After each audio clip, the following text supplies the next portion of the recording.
Welcome to the Leo. గతంలో YCP అధికారంలో ఉండగా అటు తెలుగుదేశం పార్టీ ఆఫీస్ మీద కానివ్వండి, చంద్రబాబు గారి ఇంటి మీద కానివ్వండి దాడి జరిగింది. ప్రధానంగా నాడు ప్రతిపక్ష నేతగా ఉన్నటువంటి చంద్రబాబు గారి ఇంటి మీద దాడి కేసులో ప్రధాన నిందితుడు మాజీ మంత్రి జోగి రమేష్. ఇప్పటికే జోగి రమేష్ కుమారుడు ఏదైతే అగ్రిగోల్డ్ భూములను స్కామ్ చేసి అంటే దొంగ పత్రాలు సృష్టించి కొనుగోలు చేశారని ఒక వాదన మీద అరెస్టు చేశారో, ఇప్పుడు తాజాగా జోగి రమేష్ అరెస్టుకు కూడా రంగం సిద్ధమైంది. అయితే టెంపరీగా హైకోర్టు నుంచి ముందస్తు బెయిల్ తెచ్చుకుని అంటే అరెస్టు నుంచి రక్షణ అయితే పొందుతున్నాడు. అయితే ఈ కేసుకు సంబంధించి నిన్న హైకోర్టులో ఒక వాదన జరిగింది. ఆ వాదన ఏంటంటే కొద్ది వింతగా ఉంది. సాధారణంగా ఏవైనా ఒక వ్యక్తిని సిఐడి అధికారులు కానీ పోలీసులు కానీ ఆ విచారణకు పిలిస్తే వెళ్ళాలి ఖచ్చితంగా. అయితే సమయంలో పక్కన లాయర్ని తీసుకెళ్ళొచ్చు, ఎందుకంటే లీగల్ సపోర్ట్ కోసం లాయర్ని తీసుకెళ్ళొచ్చు. అలాగే నిన్న జోగి రమేష్ ఒక లాయర్ని తీసుకెళ్ళాడు. ఎవరిని? మాజీ ఎవరైతే ఏజీ ఉన్నాడో అడిషనల్ అడ్వకేట్ జనరల్ ఉన్నాడో పొన్నవోలు సుధాకర్ రెడ్డిని కూడా పెట్టి తీసుకెళ్ళాడు. వాస్తవానికి అడిగిన ప్రశ్నలకు జోగి రమేష్ సమాధానం చెప్పాలి, కానీ పోలీసులు అడిగిన ప్రతి ప్రశ్నకు పొన్నవోలు సుధాకర్ రెడ్డి సమాధానం చెప్తున్నాడంట. వాస్తవానికి సమాధానం ఎవరు చెప్పాలి? జోగి రమేష్ చెప్పాలి. కానీ పొన్నవోలు సుధాకరే సమాధానాలు చెప్పడంతో పోలీసులు కొంత అసహనం అయితే వ్యక్తం చేశారు. అలాగే కొన్ని కీలకమైన ప్రశ్నలకు మనం ఏదో సినిమాలో చూస్తాం చూడండి, ఏదో కమీడియన్ని పోలీసులు అరెస్ట్ చేస్తే ఏదైనా ప్రశ్న అడిగితే తెలియదు, మర్చిపోయా, గుర్తులేదని సమాధానం చెప్తాడు. అలాగే ఇక్కడ జోగి రమేష్ కూడా నిన్న పోలీసులు అడిగిన పలు ప్రశ్నలకు సమాధానం గుర్తులేదు, మర్చిపోయా, తెలియదు అని సమాధానాలు చెప్పి దాటవేసే ప్రయత్నం చేయటం. అలాగే తన ఫోన్ని అప్పగించాలి అని పోలీసులు అడిగితే నా ఫోన్ ఇవ్వనని చెప్పి మొండికేయటం. వాస్తవానికి ఫోన్ ఇస్తే దాని ద్వారా కొంత సమాచారం రాబడతారు. ఆ సమయంలో జరిగినటువంటి కాల్స్ కానివ్వండి, లేదా డేటా విశ్లేషణ కానివ్వండి, ఇతర వ్యవహారాలన్నిటి మీద కొన్ని ఆధారాలు రాబడతారు. అందుకనే ఎప్పుడైనా ఏదైనా కేసులో దొరికితే ముందు వెంటనే ఫోన్ సీజ్ చేసేస్తారు. కానీ ఇక్కడ జోగి రమేష్ మాత్రం తన ఫోన్ ఇవ్వటానికి ససేమిరా అన్నాడు. దీనికి సంబంధించి హైకోర్టులో అయితే వాదనలు ఉన్నాయి. అంటే పొన్నవోలు సుధాకర్ రెడ్డి సమాధానం చెప్పి నేను చెప్పలేదు అంటాం కుదరదు, ఎందుకంటే అదంతా కూడా వీడియో రికార్డింగ్ ఆధారంగా జరుగుతుంది. అక్కడ జోగి రమేష్ విచారణ మొత్తం కూడా వీడియో, ఇప్పుడు మనం ఏదైతే వీడియోలో షూట్ చేసి మాట్లాడుతున్నాం మీ ముందు, అలాగే అక్కడ కూడా వాళ్ళు జరిగిన విచారణ మొత్తాన్ని కూడా షూట్ చేశారు. దాన్ని నిన్న కోర్టుకు కూడా సబ్మిట్ చేశారు. ఒకసారి మీరు ఈ ఫుటేజ్ పరిశీలించండి. ప్రశ్నలు మేము అడుగుతుంటే పొన్నవోలు సుధాకర్ రెడ్డి గారు సమాధానం చెప్తున్నారు. మరి ఈయన సమాధానం చెబితే కదా మాకు ఆన్సర్స్ రావాలి. ఆయన సమాధానం చెబుతున్నాడు. కొన్ని ప్రశ్నలేకేమో మాకు తెలియదు, గుర్తులేదు, మర్చిపోయానని చెప్పి చిన్నపిల్లల్లాగా సమాధానం చెప్తున్నాడు. కావాలంటే మీరు ఒకసారి ఈ ఫుటేజ్ను పరిశీలించండి అని చెప్పి నిన్న కోర్టుకి కూడా ఇస్తే కోర్టు కూడా ఆ ఫుటేజ్ని అయితే పరిశీలించడం జరిగింది. అంటే చూడండి, గతంలోనేమో చంద్రబాబు గారి ఇంటి మీదకి దాడికి వెళ్ళింది వాస్తవం కదా, జోగి రమేష్ వెళ్ళాడు కదా, స్వయంగా తానే ఒప్పుకున్నాడు కదా.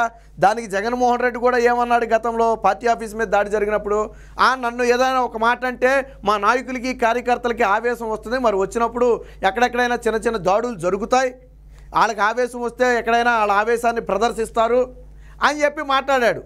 అలాగే జోగి రమేష్ కూడా చంద్రబాబు గారి ఇంటి మీదకి ఎందుకు వెళ్ళాడు? మంత్రి పదవి కోసం వెళ్ళాడు, అనుకున్నది సాధించాడు. జోగి రమేష్ చంద్రబాబు గారి ఇంటి మీదకి వెళ్ళినప్పుడు మంత్రి పదవి లేదు, ఆయన ఒక ఎమ్మెల్యే మాత్రమే. బట్ జోగి రమేష్ ఆ రోజు చంద్రబాబు గారి ఇంటి మీద దాడికి వెళ్ళి సృష్టించినటువంటి హంగామా తరువాత ఆయనకి జగన్మోహన్ రెడ్డి ప్రమోషన్ ఇచ్చి మంత్రి పదవి ఇచ్చాడు. అసలు జోగి రమేష్ వెళ్ళింది కూడా మంత్రి పదవి కోసమే. అంటే ప్రజలు మిమ్మల్ని ఎందుకు చీకొట్టారు అనడానికి ఇలాంటి చిన్న ఉదాహరణలు. ఒకవేళ నిజంగా జోగి రమేష్ అనే వ్యక్తి చంద్రబాబు గారి ఇంటి మీదకి దాడికి వెళితే జగన్మోహన్ రెడ్డి దాన్ని ఖండించాలా, జోగి రమేష్ మీద మేము చర్యలు తీసుకుంటామని చెప్పాలా. అవసరమైతే ఆ రోజే జోగి రమేష్ మీద ఒక కేసు నమోదు చేయండి అని చెప్పాలా. చర్యలు తీసుకుంటారో లేదో తర్వాత సంగతి. ప్రజాస్వామ్యంలో ఇవన్నీ మేము ఖండిస్తున్నామని చెప్పాలా. టీడీపీ పార్టీ ఆఫీస్ మీద దాడి జరిగినప్పుడు కూడా ఇందులో ఎవరున్నా సరే మేము చర్యలు తీసుకుంటాం, ఒకవేళ మా పార్టీ నేతలు ఉన్నా కానీ వదిలిపెట్టడం, వాళ్ళ మీద చర్యలు తీసుకుంటాం, వీటిని మేము ప్రోత్సహించటం లేదు అని చెప్పుండాలా. చెప్పాడా? అప్పుడేమో జరిగితే ఏమన్నాడు, నన్ను అంటే మావాడు కోపం వచ్చి ఏదో 2 రాళ్ళు వేసి ఉంటాడు అన్నాడు. జోగి రమేష్ వెళ్ళినప్పుడు ఏం చేశాడు? ఆనందం వ్యక్తం చేశాడు. మరి ఏమైంది? ప్రజలు ఏం చేశారు? తిరస్కరించారు.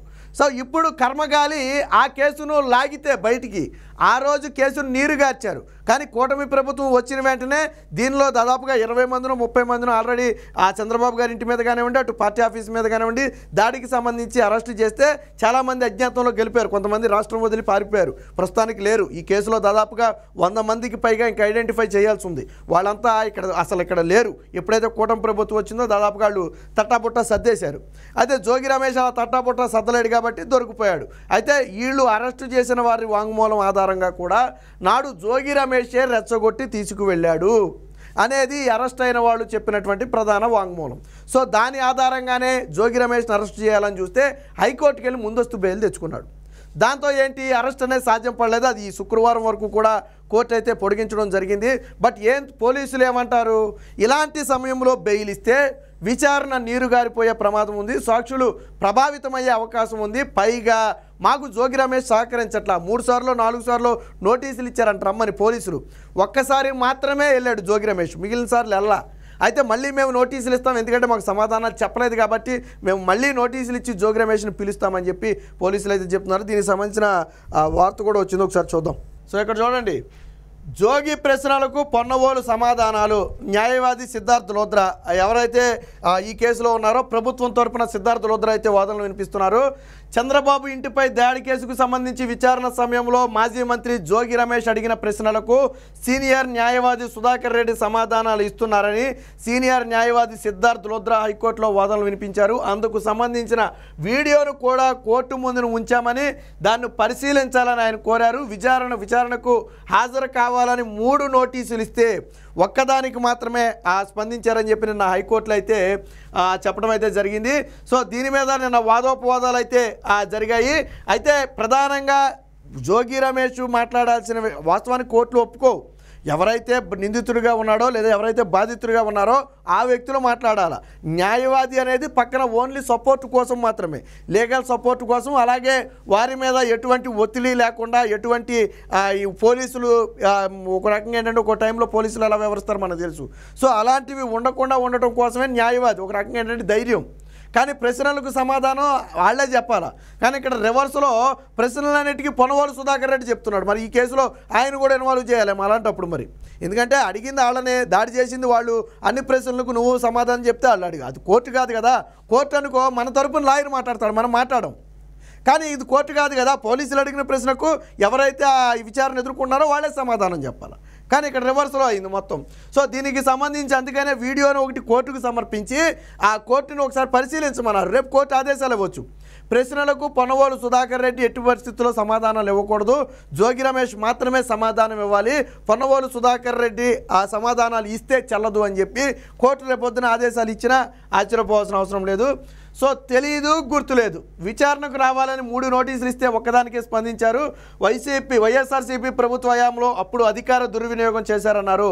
ప్రస్తుతం అరెస్టు నుంచి రక్షణ పొంది కోర్టు ఉత్తర్వులను ఇప్పుడు దుర్వినియోగం చేస్తున్నారు. చట్టం కంటే తామే ఎక్కువని భావిస్తున్నారు. దాడి ఘటన సమయంలో వినియోగించిన cell phone, SIM number, IME number, phone బిల్లులు తదితర వివరాలు కోరితే జోగి రమేష్ ఎక్కువ ప్రశ్నలకు సమాధానంగా తెలియదు, గుర్తులేదు అంటూ దాటవేత ధోరణిలో సమాధానం ఇచ్చారని, ఫోన్లను పోలీసులకు అప్పగించేందుకు నిరాకరించారని చెప్పి సిద్ధార్థ్ లోద్రా పోలీసుల తరపున అయితే ప్రభుత్వం తరపున వాదన అయితే వినిపించడం జరిగింది. ఇందాక చెప్పా ఆయన ఫోన్ ఇవ్వడానికైతే జోగి రమేష్ అయితే ఒప్పుకోవాలా. సో జోగి రమేష్ విచారణకు సహకరించట్లేదు, మరొకసారి పిలుస్తామని చెప్పి ఎవరైతే మంగళగిరి DSP ఉన్నారో విచారణకు సహకరించట్లేదంటే 3 సార్లు నోటీసులు ఇస్తే ఒకసారే వచ్చాడు. పోనీ వచ్చినప్పుడైనా పోలీసులు అడిగిన ప్రశ్నలకు ముక్కుసూటి సమాధానాలు చెబితే అది తప్ప ఒప్పో తర్వాత సంగతి. ముక్కుసూటి సమాధానాలు చెప్తే పోలీసులకు ఈ కేసులో ముందుకెళ్ళడానికి ఒక అవకాశం ఉంటుంది. కానీ తెలియదు, గుర్తులేదు, మర్చిపోయా అంటే పోలీసులకి సమాధానాలు అన్నిటికీ తెలియదు, గుర్తులేదు అంటే పోలీసులు మాత్రం ఏం చేస్తారు కేసులో ముందుకెళ్ళడానికి. సో అందుకనే మరొకసారి మేము విచారణకు పిలుస్తామని అయితే చెప్పడం జరిగింది. ఈ కేసును అయితే రేపటికైతే వాయిదా వేసినట్టుగా ఉన్నారు. ఎందుకంటే జోగి రమేష్ తరపున వాదనలు కూడా వినాలి కాబట్టి కోర్టునైతే రేపటికి వెళ్ళినందుకు మొత్తానికి వాయిదా వేసినట్టుగా తెలుస్తుంది. చంద్రబాబు ఇంటిపై దాడి వెనుక కుట్ర కోణాన్ని తేల్చాల్సి ఉందన్నారు. అధికార దుర్వినియోగం చేసి దాడి ఘటన విషయంలో అప్పట్లో స్వల్ప సెక్షన్లు నమోదు చేయించారని, ఇప్పుడు ప్రతిపక్షంలో ఉన్న నేతలు బాధితులపై SC ST కేసులు నమోదు చేయించారన్నారు. దర్యాప్తును నీరుగార్చారన్నారు. ఇందుకు సంబంధించిన ఆధారాలతో కూడిన కేసు డైరీని కూడా కోర్టు ముందు ఉంచామని పరిశీలించాలని కోరారు. గతంలో దాడి సమయంలో కేసులు నమోదు చేశారు. తూతూ మంత్రంగా నామమాత్రపు సెక్షన్లు పెట్టి, ఏదో బెయిల్ ఇచ్చి వదిలేసే సెక్షన్లు పెట్టి, కఠినమైన సెక్షన్లు పెట్టకుండా శిక్ష పడకుండా ఉండే సెక్షన్లు పెట్టి, 7 సంవత్సరాల కంటే లోపు శిక్ష పడే సెక్షన్లను పెట్టి ఆ రోజు కేసును నీరుగార్చే ప్రయత్నం చేశారు. వాస్తవానికి ఇప్పుడు కూటమి ప్రభుత్వం వచ్చిన తర్వాత వాటన్నిటినీ కూడా మళ్ళీ తిరిగి విచారణ చేసి అందులో వ్యక్తులందరి మీద కూడా ప్రత్యేకంగా ఛార్జ్ షీట్లు కూడా దాఖలు చేయాలని చెప్పి ఆ కూటమి ప్రభుత్వం కూడా చెప్పడం జరిగింది. సో ఇదంతా అప్పుడు వాళ్ళ అధికారంలో ఉన్నారు కాబట్టి ఇదంతా జరిగిందని చెప్పి వాళ్ళైతే చెప్పడం జరిగింది. సో దీనికి సంబంధించి నిన్న జోగి రమేష్ అయితే మంగళగిరి పోలీస్ స్టేషన్ కూడా వెళ్ళడం జరిగింది. ఎందుకంటే అరెస్టు నుంచి రక్షణ కల్పిస్తూ గతంలో ఇచ్చిన మధ్యంతర ఉత్తర్వులను శుక్రవారం వరకు పొడిగించారు. టీడీపీ అధినేత చంద్రబాబు ప్రతిపక్ష నేతగా ఉన్నప్పుడు ఆయన ఇంటిపై నేతలు కార్యకర్తలు మూకుమ్మడిగా దాడి చేసిన ఘటనలో తాడేపల్లి పోలీసులు పలువురిపై కేసులు నమోదు చేశారు. ఈ కేసులో ముందస్తు బెయిల్ కోసం మాజీ మంత్రి జోగి రమేష్ అయితే పిటిషన్ వేశారు. అసలు ఈ వాదన అంతా దేనికోసం జరుగుతుందంటే ముందస్తు బెయిల్ ఇవ్వాలా వద్దా? ఇప్పటివరకైతే పోలీసులను అరెస్టు చేయొద్దని చెప్పి రక్షణ అయితే కల్పించింది. కానీ ముందస్తు బెయిల్ ఇవ్వాలా వద్దా అనేది ఇప్పుడు ప్రధానంగా జరుగుతున్నటువంటి వాదన. బట్ ఈ వాదన ప్రకారం చూస్తే మరి జోగి రమేష్కి ముందస్తు బెయిల్ వచ్చే అవకాశం లేదు. ఎందుకంటే 3 సార్లు నోటీస్ ఇస్తే ఒకసారే వచ్చాడు, అడిగిన ప్రశ్నలకు సమాధానం చెప్పట్లేదు, తాను చెప్పకపోగా పక్కన ఉన్నటువంటి అడ్వకేట్తో సమాధానం చెప్పిస్తున్నాడు. సో ఇవన్నీ కూడా పరిగణలోకి తీసుకుంటే ఖచ్చితంగా జోగి రమేష్ని మరి అరెస్టు చేసి అదుపులోకి తీసుకుని ప్రశ్నించాల్సి ఉంటుంది. ఒకవేళ అరెస్టు చేసి అదుపులోకి తీసుకుంటే అప్పుడు వాళ్ళు ఇంక కొంచెం గట్టిగా అడగటానికి వారి స్టైల్లో ప్రసారించడానికి అయితే అధిక అవకాశం అయితే ఉంటుంది. ఏది ఏమైనా మొత్తంగా ఆ జోగి రమేష్ అంటే చిన్నపిల్లల చేష్టలు అంటాం కదా మనం. సో నిన్న జరిగింది కూడా అదే. ఏదో పిల్లవాడిని అడిగితే పక్కనున్న తల్లిదండ్రులు ఏదో సమాధానం చెప్పినట్టుగా జోగి రమేష్ని అడిగిన ప్రశ్నలను పొన్నవోలు సుధాకర్ రెడ్డి సమాధానం చెప్పటం, అలా కాదు అని చెప్పి గుచ్చి అడిగితే నాకు తెలియదు మర్చిపోయానని సమాధానం చెప్పటం, మొత్తంగా కేసులో తప్పించుకోవటానికి జోగి రమేష్ విశ్వ ప్రయత్నం చేస్తున్నాడు. నిన్న మొన్నటి వరకు మీడియా ముందు డంకాలు బజాయించాడు. నేను విచారణకి వెళ్తాను, నాకేం భయం లేదు, నేను అడిగిన అన్నిటికీ సమాధానం చెప్తాను, మేమేం తప్పు చేయలేదు అని డంకా బజాయించాడు మీడియా ముందు. లోనికి వెళ్ళిపోయి మర్చిపోయాను, గుర్తులేదు, నాకు తెలియదు, నన్ను వదిలేయండి, ఈ మాటలు మాట్లాడుతున్నాడు. బయటేమో మీడియా ముందేమో డబ్బా కొట్టడం, లోనికి వెళ్ళిపోయామో నాకేమీ తెలియదని 2 కాళ్ళు చేతులు ఎత్తేయటం. సో ఇది జోగి రమేష్ నైజం. ఎప్పటికే కొడుకు అరెస్ట్ అయ్యాడు, ఎక్కడ జోగి రమేష్ కూడా అరెస్ట్ అవుతాననే భయంతో చేస్తున్నటువంటి కుట్రలు. ఏదేమైనా ఆ కోర్టులో అయితే విచారణ సాగుతుంది. ఖచ్చితంగా జోగి రమేష్కు బెయిల్ రద్దు చేయాలి, ఖచ్చితంగా ఆయన అదుపులోకి తీసుకుని విచారించాలి అనేది ఇప్పుడు ప్రధానంగా పోలీసులు వినిపిస్తున్నటువంటి వాదన.